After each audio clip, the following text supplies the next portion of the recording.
and welcome to GDO TV's Firm the Flab segment 3. This time Darryl Barrett's going to be taking us through some ab exercises that will firm up your midsection and give you some nice tone and support.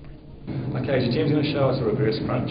Now you get often asked at the gym, hey look, how do I isolate my lower abs? Well, there aren't such things as lower abs. Your abs or rectus abdominis are two bands.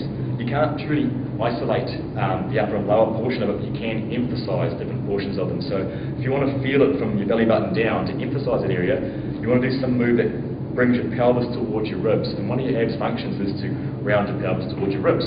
So we're going to do a reverse crunch. It's a good place to start. So Tim, if I'm going to get you to start there with your feet up at 90 degrees. And what you do is contract your abs and start off with, so make sure that there's some tension on there. You're just going to use it to squeeze your pelvis up towards your ribs and then slowly down. What you'll notice here, guys, is that Tim's rounding your tailbone and pelvis about 2 or 3 inches up off the mat. That's as far as you need to go. If you go much higher, a lot of momentum helps you with the reverse crunch. You end up swinging. So it's a small range of motion with ab work, but it's quality over quantity.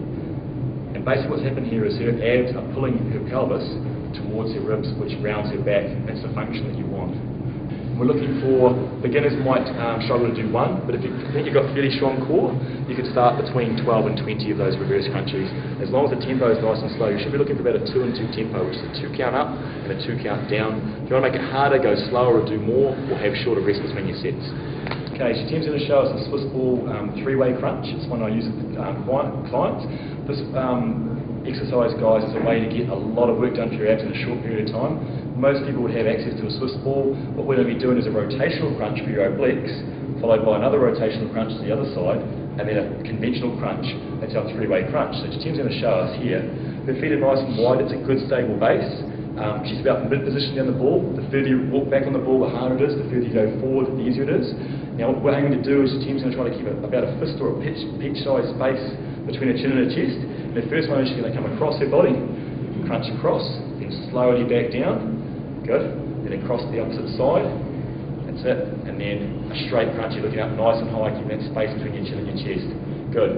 Other points here, guys, is you don't want your pelvis dipping and rolling. As you can see, Tim's got quite a nice, quiet lower body there. You don't want your pelvis dipping or pushing up or twisting. Try to keep your lower body nice and quiet or nice and still. Remember to breathe out as you come across and lift, squeeze, come down and across. Other key points when you're doing ab exercises, guys, and it's overlooked, is try to maintain tension on your abs the whole time. Even in this position, they should be tight. If you let them go, you're only getting half a rep. It really is a case of less is best. As long as you're keeping good form and good tension in your abs throughout the set, try and never let them fully relax while you're doing your crunchies. How's that feeling to Tim? It's hard. Yeah. Now beginners might want to go for 5 to 6 on each side. So a total of about 15 reps. As you get more advanced, you can build up to 12, which will give you about 36 reps. Other key point, guys, is never lever your neck or pull your neck. Your hands are just there to lightly support your neck. That's the one. How'd that feel? It was working. Okay. Another little trick. We've been working out. Okay. As you can see here, guys, your Tim's got a nice straight line through her body. Really works your deep abdominals and your lower back muscles. Just relax your neck there and just keep it in one position, Tim. Okay, this one works your deep core, which is really important for your posture, especially if you're at a desk all day. It's a lot harder move than it looks like, guys. If you do have existing lower back trouble, once again, consult your trainer or physician before you start that one. But it's really beneficial. It's a bridging move. There's no movement involved.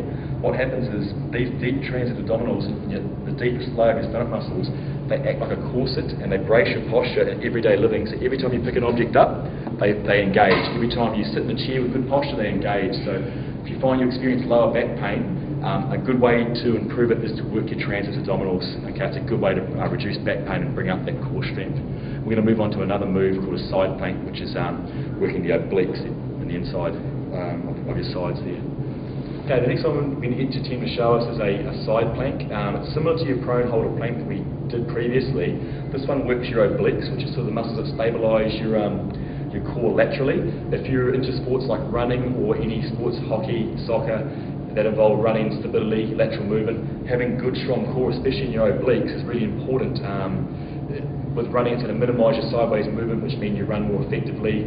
So if you're doing some time on the treadmill, you want to get the most out of it. Having good strong obliques and a good core is really effective and important for your sports. What Tim's going to do here is lie on his side, feet on top of each other in a nice straight line, so with an elongated body. Your floor-bound elbow basically is underneath your shoulder.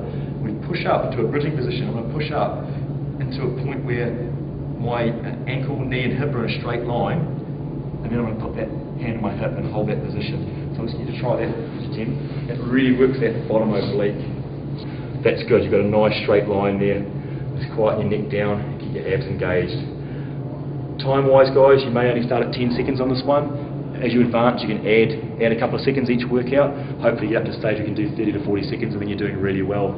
We won't put Je Taime through too much more, give it another 10. That's it, trying to really keep that body quiet. Good, you should be able to feel it at that bottom. And obviously, guys, what you do is have a quick rest and then repeat that on the other side. Balancing out your core strength is really important. So what you do on one side, obviously you do on the other side as well. Once again, if you do have pain in rotation or lateral movement in your back, it's one you'd approach with caution. I'm not saying you'd exclude it, but just be careful if you've got lumbar back problems with these bridging moves. They're really beneficial and they will make your back stronger, but you also don't want to irritate an existing injury.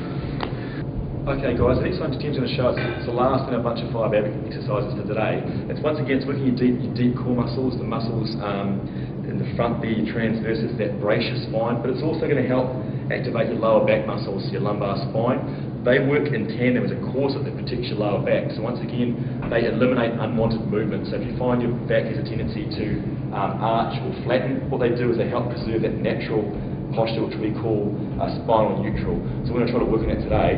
At Je Taime, we'll get you to slide the flat of your hands in under your back. Bring your knees and feet together, and I want you to just lift them up to 90 degrees. Okay, so that's where you're at the starting point, guys. Now from here, if you take a breath in, as you breathe out, I want you to draw your belly button in and up and towards your spine, so just you're hollowing your abs. Now I want to keep that hollow throughout the exercise. You should notice there's a little bit of pressure on the back of your hands.